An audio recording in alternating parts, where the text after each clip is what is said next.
Building a family can be a complicated, messy, lonely, and sometimes heartbreaking process. But you don't have to navigate this challenging journey alone.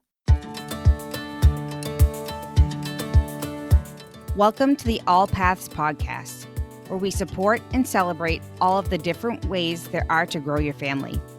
We're your hosts, Emily, Kate, and Alexis from the nonprofit organization AllPaths Family Building. And today, we're talking with Lauren about her journey. Welcome.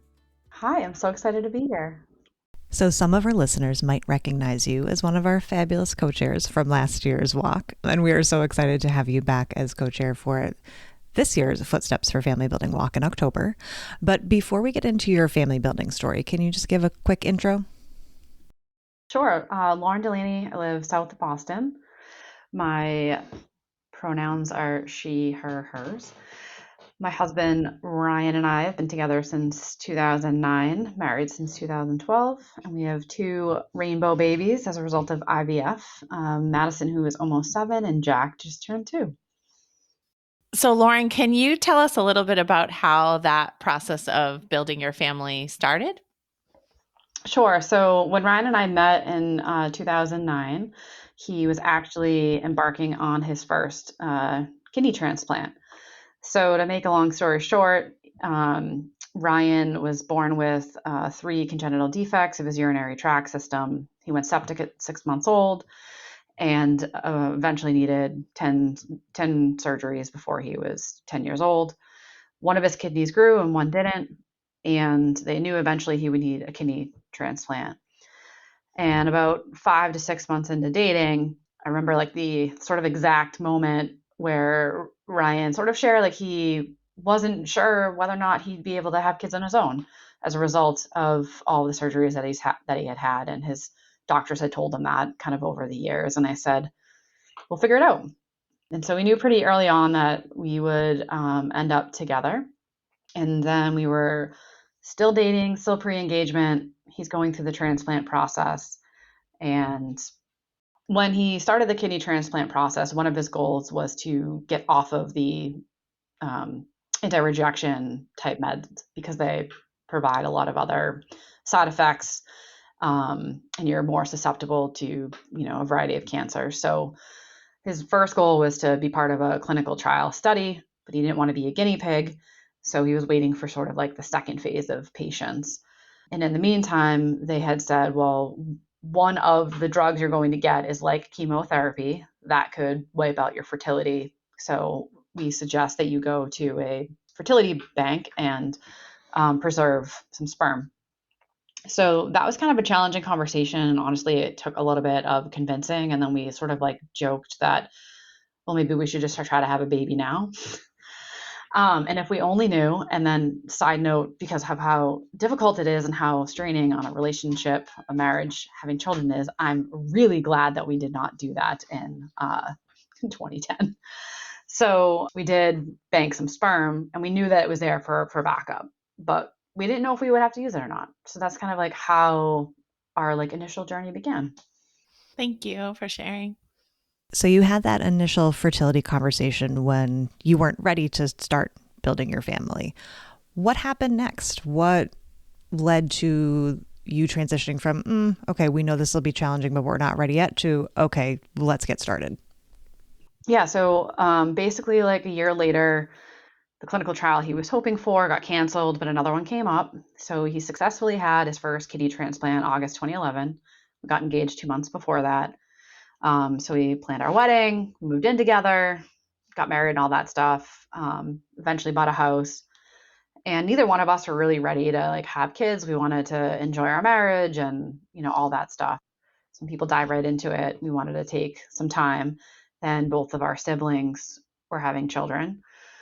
And we also were really close with a number of couples that were facing infertility.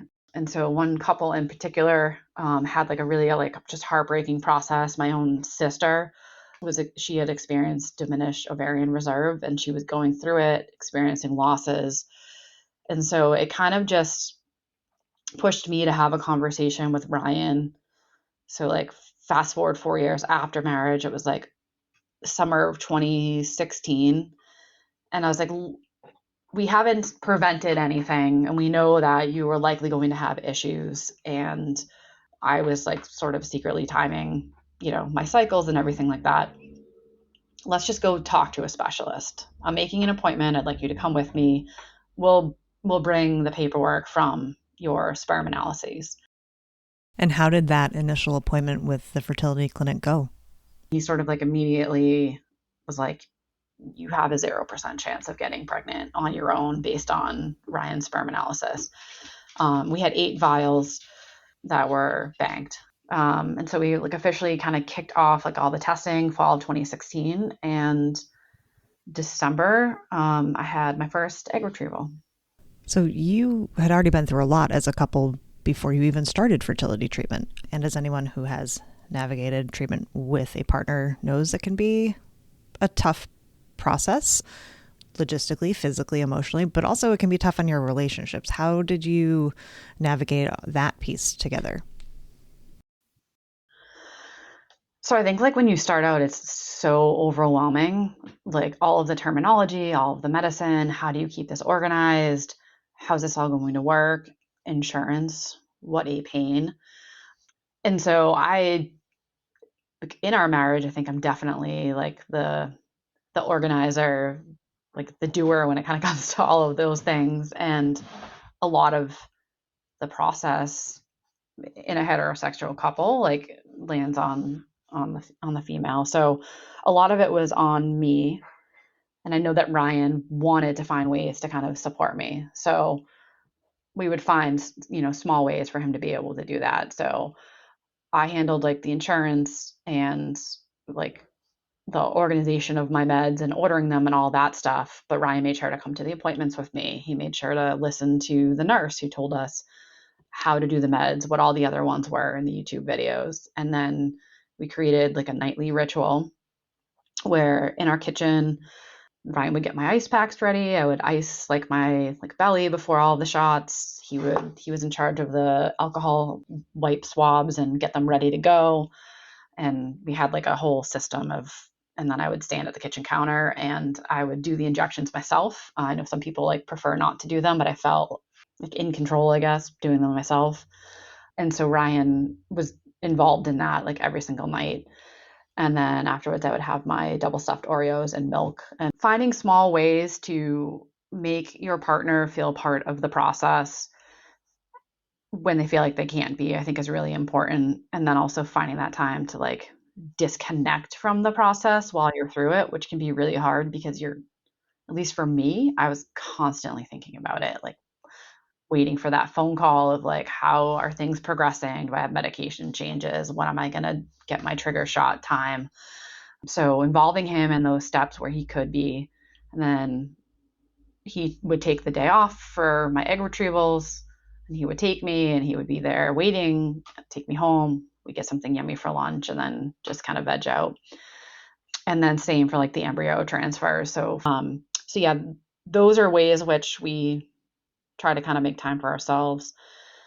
And ironically, I feel like a lot of our processes fell around like major holidays, which I think also just kind of made it harder in some ways. But then we also created boundaries with our family. So there were definitely Christmases where we were like, we're staying home. Like, especially that first one, the first cycle resulted in a chemical pregnancy, early miscarriage around, I think it was like Christmas Eve. I got like the call that, because my retrieval was on December 23rd that year. The next day I got the call that we only had, I think, like 2 embryos. And then the 26th, I think they called again, or that was when my transfer would be. And we went in and we had 1 embryo. And so we kind of just created space for ourselves. But it actually also gave us like some traditions. So that was actually the first year that we decided we were going to drive around with like some popcorn or treats in the car and look at the Christmas lights. So we started that as a couple that year, and now we do it every year with our kids. But it was a result of that experience too. So just going back, I love that he found out and learned about what the meds were. Because yes. I don't think, like, if I asked my husband, he'd be like, what? Like no idea. Like I feel like that's not something that we talk about. We just get them and carry on. Right. I think for him, because he had his own like medical and health conditions, and he knows a lot of the medical talk, and I learned a lot of myself going through the process. In some ways, that made it easier for the both of us. Like I don't love the word easier because it's not easier, but it it allowed us to both feel like we know what we were talking about and the medication and stuff like that. So perhaps for him, that's why, because of his own experiences. But even if you don't have that experience, having the second set of eyes, I think, is like really important. I feel like you've become such a leader, like in our community, particularly around being vocal about the importance of the emotional journey and getting support along the way during this. And so, how did you prioritize your mental and emotional health during this whole experience? And I know they've had a lot of different aspects to it. Yeah. So I think the first time around, like our sort of IVF cycles of getting to Madison, I don't know that I did the best job of it, but I think you always learn from your experiences, right? And try to improve on it, or at least I do. So two things that I did. One, I journaled and I wrote every day. Writing is really cathartic for me, and I still have that journal. The second thing I did back, and I call it like the infertility underground on Instagram or like social media. So I had like a fake Instagram account. It's Journey to Boston Baby with a 2, and connected with other women and people that were going through the same process, and nobody showed their faces. We like did these like, just connected and shared our experiences, and we would connect with each other that were going through cycles around the same time. And then eventually people got more comfortable with showing who they were, and I started kind of inviting people that I trusted or that I spoke to about my experience kind of like into that account that was private. But that was also just like another way and another outlet, similar to like the journaling, that was like cathartic and feeling like you could like sit with your feelings. I don't know. I just feel like I've learned that you have to kind of sit with them in order to get to those places of acceptance when you hit those roadblocks. Mm-hmm. So in the early stages with my cycle with Madison, I would say that the journaling and writing and the like social media, like underground page, those were like kind of my outlets of dealing with the emotional aspect of it. And at the time, I don't think I really talked to too many people about it unless they also had gone through IVF before. So I had like a very small Secret circle at the society. time Yeah. of people who had experienced it, which also I think made it harder because even people that knew you were going through it, they don't always know what to say or what to do. And sometimes you don't know what to ask for either for support. But for the people that did, like they would send cards and just reach out and say, I'm thinking about you, and, keep it simple. And did it change with trying to build your family further? Yes, for sure. So number one, I got myself a therapist. so, um, so 2020 was like the big year for all of us, but before COVID even happened. Let me back up. So we went through 2 IVF cycles. First one ended in an early miscarriage. The second one, we had one lucky embryo, day 3 transfer. I feel like every place has a different grading system, and it feels like a beauty contest where it isn't always like it's very subjective, but um, grade 10A, I think is, and it turned into a pregnancy. And then in parallel, like, of course, life, like Ryan had all of these health issues pop up. So he had to have a biopsy as part of his process for his first kidney transplant while they punctured an artery in his kidney. So I'm ready to go in for my first ultrasound at like 6 weeks, 3 days, 4 days. He's in the hospital because he was urinating blood. Usually they don't allow like videos or photos. And when I first asked the ultrasound tech if I could like video Ryan in, she was like, absolutely not, it's against our rules. And was like, this is the situation. And she did let Ryan video into that call, which was nice. So like in parallel of like my first pregnancy and coming out of the like trauma of IVF, fast forward in November, I'm like 37 weeks pregnant. Ryan goes in for a checkup, and I just had like this gut, like bad feeling. And I wasn't even the first person he told. He called his cousin. I remember like going to bed that night, and I was like, "You just told your cousin that your doctor said you're rejecting your kidney, didn't you?" He was like, "Yes." I'm like, "Why didn't you tell me first?" Well, we're gonna have this baby in like any day now, and like he didn't want you to be concerned, and blah blah blah. Also went through a restructuring at work, which seemed to be a common theme in parallel to all this too. Uh, that'll come full circle. But so all these big shifts in my life, we had Madison, and it was like this very blissful and like super challenging time with having a newborn and entering yet again another holiday season here. And Ryan was in and out of the hospital with extremely high blood pressure. It was, yeah, it was just a challenging time where like he had to focus on his health and was just completely disconnected from taking care of me and taking care of Madison as a newborn. And he missed out on a lot that time around. So fast forward to like March of 2018, I go back to work. Madison doesn't want to take a bottle. First experience with daycare. Ryan starts dialysis. And then his sister and brother both decide to get tested for his next kidney transplant. And that was really hard because like you're just constantly waiting, and now you have this other human that is part of the equation this time around with the transplant. And it's not just like the possibility and thought of like me losing my significant other, but like this child that could lose their father too, and amongst other people that would experience that loss. Again, fast forward, Ryan's brother is a perfect match.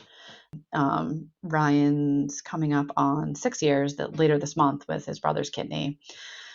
And we needed to kind of get through that, but then open enrollment happens. And so Madison was still breastfeeding, and I didn't want to like cut her off because we know that like in order to start like the process again, they would like you to stop doing that. So I missed the open enrollment period for health insurance at my employer. And that's where I found at the time Resolve New England, formerly Resolve New England, now AllPaths, and probably emailed with you, Kate, and you put me in touch with one of your folks that helps navigate the insurance side of things. And we did every last ditch effort to try to get my employer to make an exception for me to enroll in our insurance. Ryan has better insurance through his employer, which is one of our local unions in the area, but they don't cover fertility. So they're very like progressive in every other area, but union being mostly male dominated at this time, they didn't have it. So we tried to go parallel paths, like writing letters to both his employer and mine, didn't really get anywhere. Then I went to sort of the Mass Health Connector. And then at this point, like it didn't really make sense by the time we kind of got through 2019, end of 2018, 2019. We kind of just like put things on pause. And then at this point, Ryan's like back to work and all these things, but we kind of had that like delayed, like postpartum, like marriage turmoil that I think happens, like that big shift in your marriage postpartum really happened for us. Probably when Madison turned 2, because the focus during her first year and a half was his health. So we kind of put a pause on like the baby conversation, and then picked it back up, got insurance ready to go.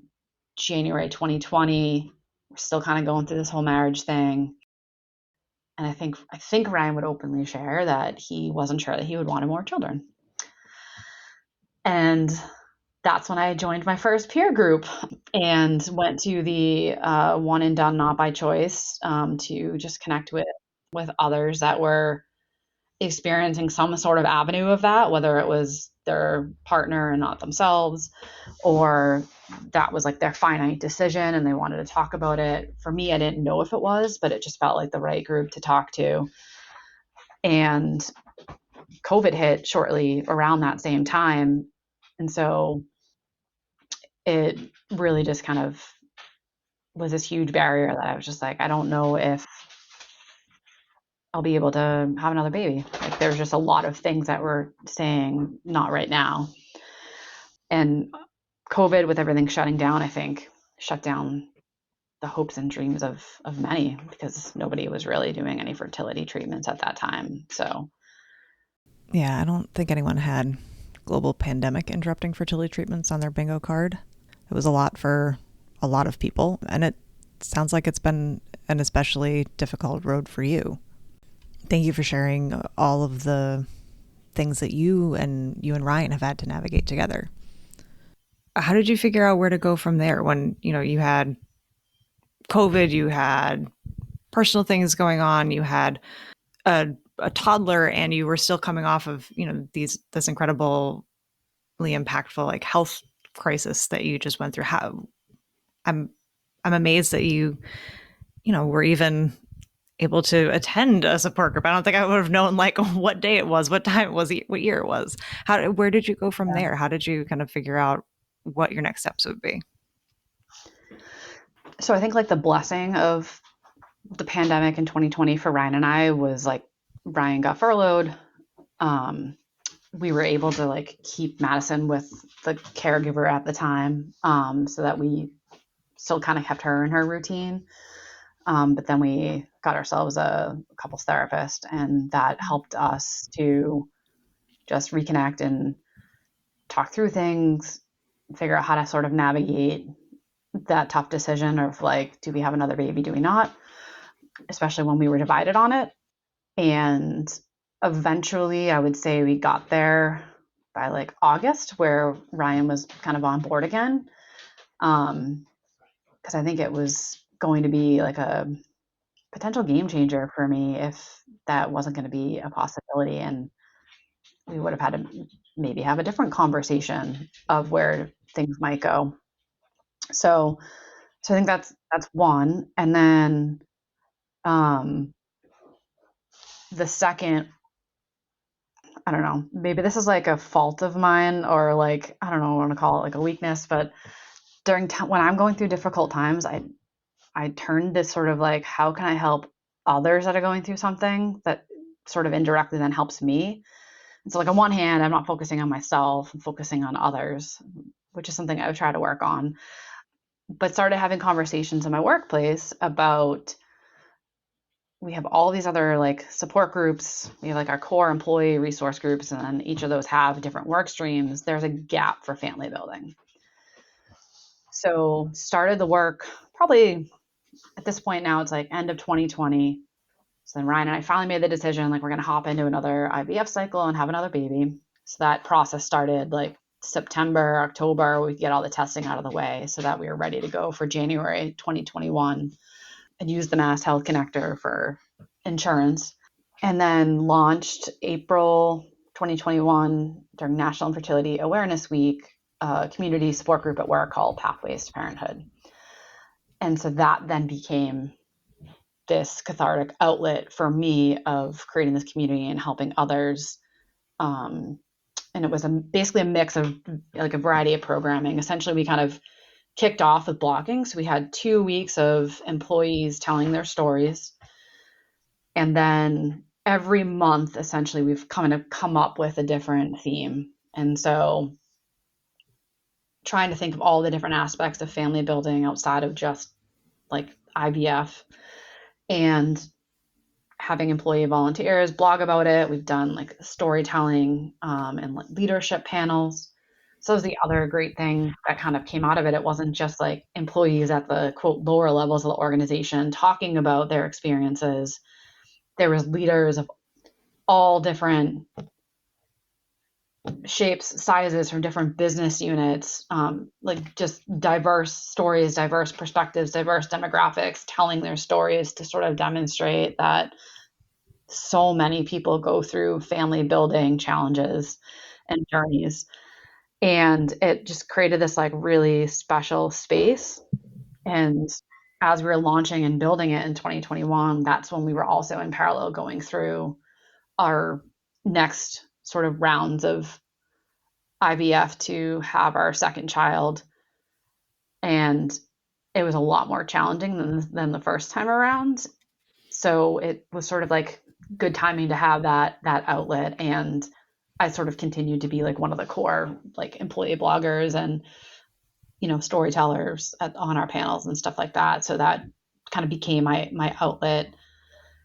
And I think I was like more courageous and brave too to share about the experiences we went through during COVID and talking the realities of partners not being on the same page always and having those decisions. So I think the second time around, sort of helping others helped me.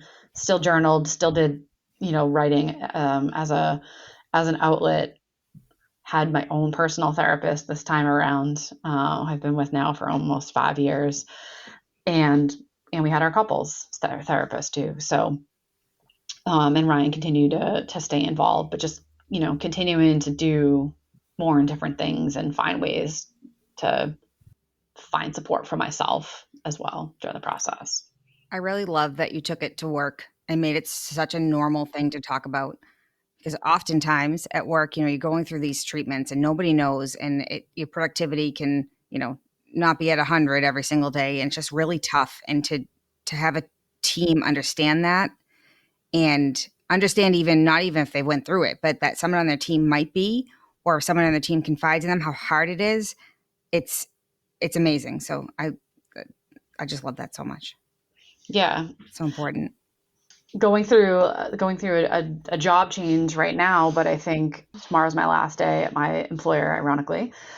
But I feel really proud to sort of leave the legacy of Pathways to Parenthood, and in all of the notes that I've been getting from the folks that I have worked with or met with over the years, or even just one random person, and it's not just one, it's many random people reaching out to say what an impact that Pathways to Parenthood has made on them.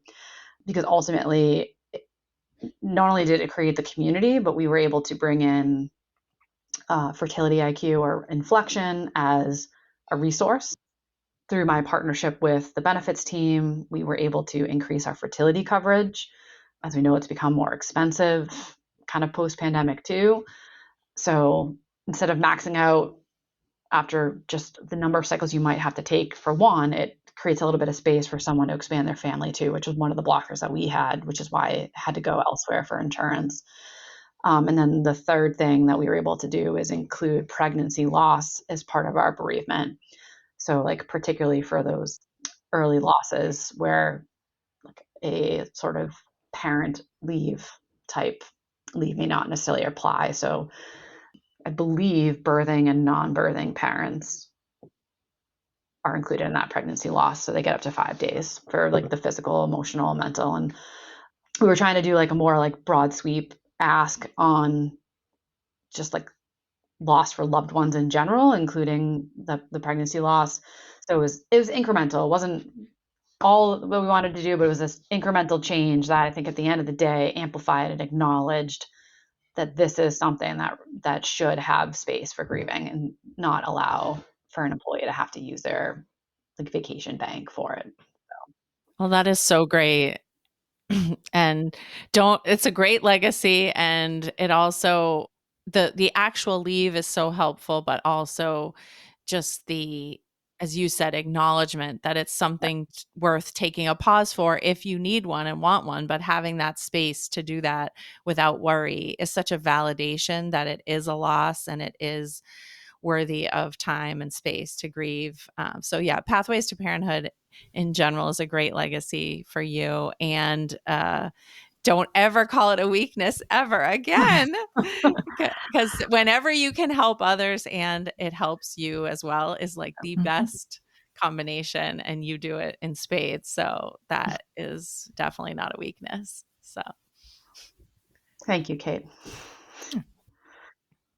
I'd love to, if you don't mind kind of sharing a little bit about kind of the end, how things Absolutely. wrapped up for you, and also talking about kind of your other legacy and progress, I should say, as one of our most enthusiastic ambassadors for the walk that we do. Yeah, absolutely. We can tie that all together. So I don't know, you'll have to correct me on the first year I walked. I think it was 2021. Yeah, I think so. Sounds right. And yeah. I know you're not going to brag about yourself, so I will. But every year you have walked, you have been the top fundraiser, with the exception of last year where Molly squeaked in and beat you at the last minute. I'm coming for you. I'm just kidding. I'm just kidding. No, you should. You should. I want someone to beat me because then that means know you do. Then it means that we are raising more money. So yeah, so 2021, we're ready to go. We have our first egg retrieval in February, which was similar timing to like the retrieval that we had that was successful with Madison. This one resulted in one embryo with a slightly less quality grading, and it just didn't take. Like it wasn't even an early miscarriage. There was just no pregnancy. So obviously super devastating. And part of me was also like, of course, like the first one's not going to work, right? Like, I don't know. So then you wait your time, you go meet your doctor or whatever, and we prep. And then the next cycle kind of landed at like the end of April, beginning of May. And then ironically had my second egg retrieval that year on Mother's Day. And I was like, this has to be a good sign. This is going to be great. Like, blah, blah, blah. Next day they call. None of our embryos fertilized. And that just felt like this absolute wrenching gut punch. And this time around, one of the things I did to take care of myself was to take a week of vacation off from work the week of my egg retrieval. So it worked out nicely where the retrieval was on Sunday and I was going to take Monday through Friday off. I usually try to take some time in May. It's like one of my favorite times of the year. And instead of this time off being this like really happy time, I was just like really sad and angry. And my friend Melissa, who currently is going through stage 4 cancer, but at the time she was like, we're getting out of the house. We took a really nice walk with our dogs. We spent a lot of time together that week and the days that she wasn't working. And then sort of like behind my back, Ryan, in a good way behind my back, surprised me with my friend Melissa and our other neighbor Lou and my best friend from growing up, Deirdre. The four of us went down to Plymouth, and I think like he picked some random place to get massages. So 2 of us were getting foot massages, and then 2 got like full massages. It was like the sketchiest place ever, but it's the thought that counts, though. It was a thought that counts, and it was like the best foot massage I ever got. And my friend said the same thing about massages. So another, don't judge a book by its cover. And then we went and had lunch in the water. And so it was just another way of Ryan showing up for me in the process of trying to help me to like take care of myself and go and do something fun. So that was really nice. And I think we were able to get in pretty quickly to do like kind of like the WTF meeting, I call it. And we were at this point now where we used, out of the 8 vials of sperm that we had now used 4. So we're like at the bottom of the barrel because they were always choosing like the best one. So we were at this like crossroads of like, do we keep using that? Does Ryan try to provide a fresh sample? Which we got to that second cycle. Ryan did start seeing a urologist. So he saw Dr. Bob Oates.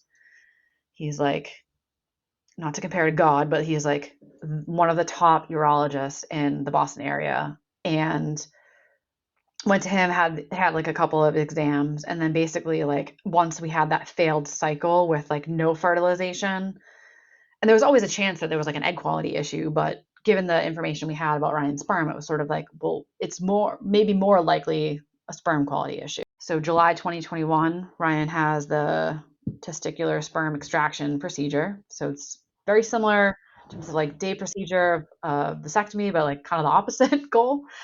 And I just remember Dr. Bob Oates coming out with the styrofoam thing and was like, everything went well. I'm like, great. So I'm driving it out to Waltham. So Ryan goes to post-op. I drive it to Waltham. Then I drive back. I have a picture with it buckled in on the seatbelt on my passenger side. And we go home. And then I decided like that weekend I was going to take Madison to the Cape with me. We actually had a wedding. I was like, why don't you just stay home by yourself and recover? In the meantime, the nurse called me and was like, from Boston IVF, after they put the like sperm through their processing, and I'm so sorry, there's nothing here. And I was like, what are you talking about? Like, he just had this procedure. So then I go into this weekend where I'm supposed to have fun at this wedding, and I'm just like, the earth shattered again, thinking that like we weren't going to have another baby. And I was like, this is it. Like, that was like our last ditch effort. So I'm trying to get a hold of like making up email combinations because these doctors don't give out their emails. So try to get a hold of Bob Oates, try to get a hold of Boston Brian Berger and like connect them. I'm calling the nursing line to just, can I talk to other nurses? And they're like, we think this was a mistake. Let's chat and we regroup on Monday. But basically like the nurse read it as if it was like an ejaculated sample and not a tissue sample, which should be really, they're really different. So we had like this sigh of relief of, okay, we have some. So our third and final egg retrieval was in August.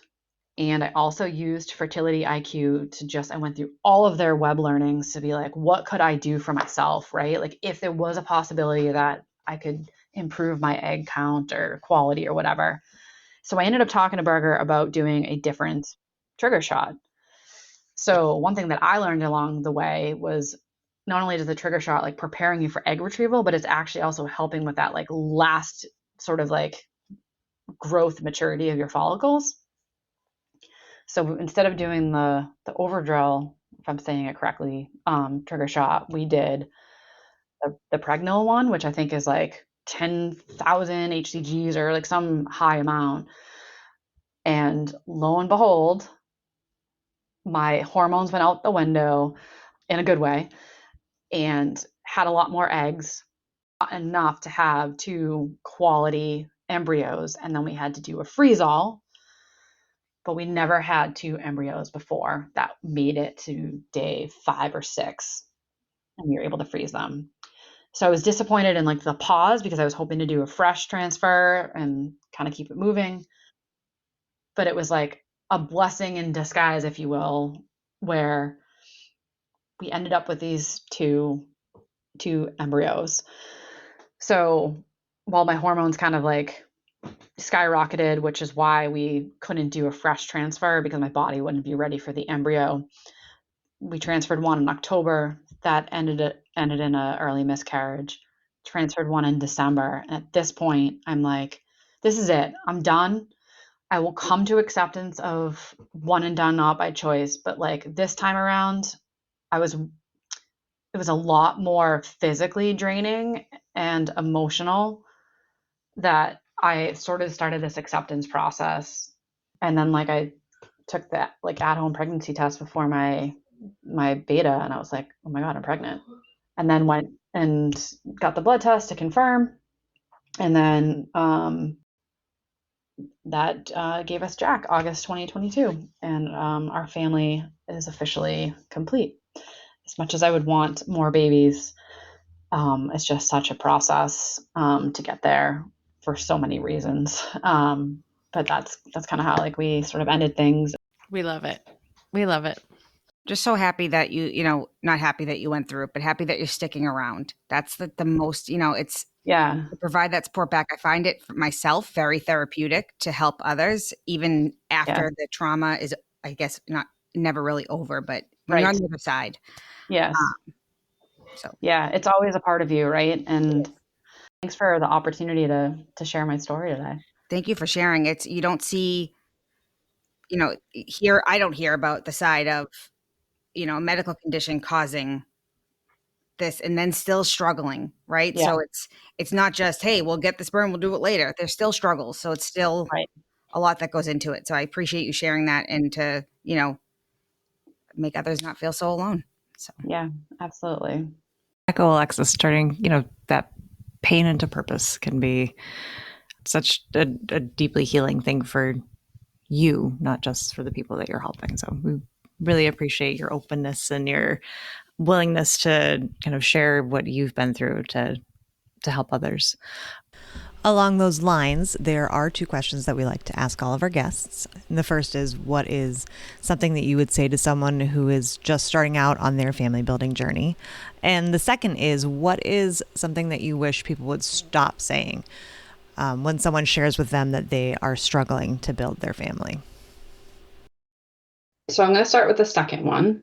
I think a lot of the stereotypical things that people hear is, it'll all work out, don't stress, why don't you stop trying? So rather than sharing one of those, there's two things that stick out to me that people said that I wish they didn't say to me, and they're a little bit more specific. The first is, are you sure you want to have a second child? And that really bothered me because it was also someone who was a role model to me in my life. That person actually did not have children on their own. And it was almost as if, they couldn't really relate, even though they now have a child through adoption. But it's not up to someone else to decide when you're done building your family.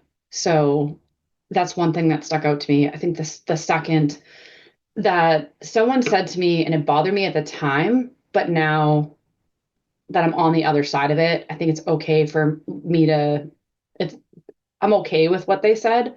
This other person is someone I worked with, and we did a lot of the family building work at my prior employer with our resource groups, et cetera.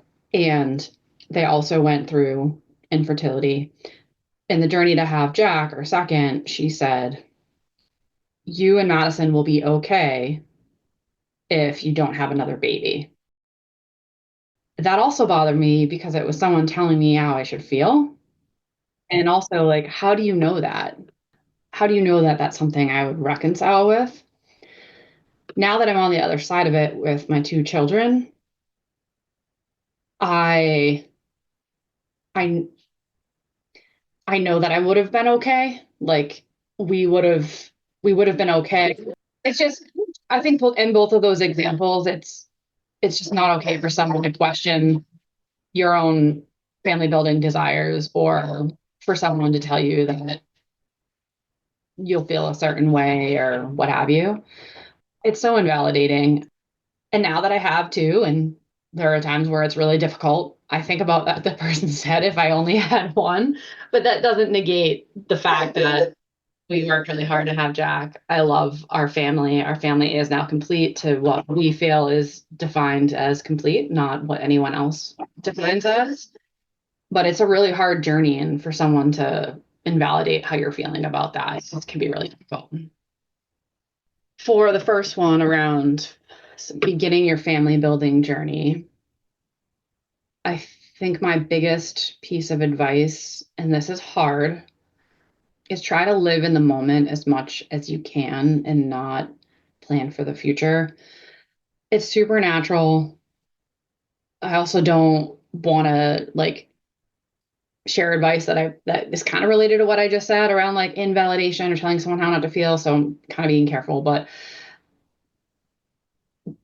it's hard to not get in your head, okay, like, this is the date when we'll get pregnant, and this is the date when my baby will be born, and this is the date when you play the date game all the time in your head.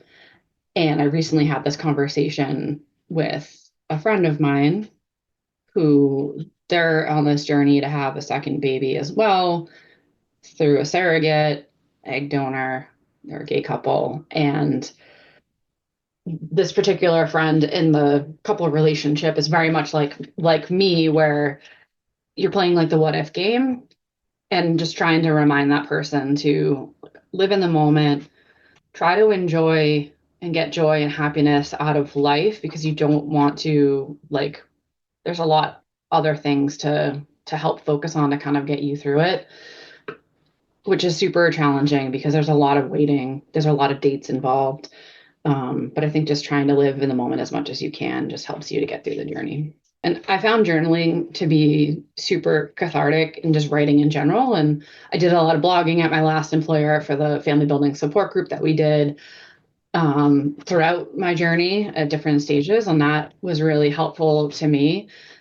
Wanted to share, but then also had my own private sort of journal that I wrote in.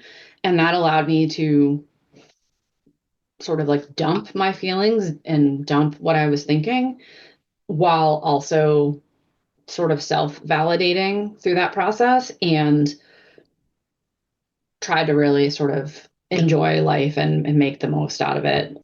So it's kind of like a both and. You can have both.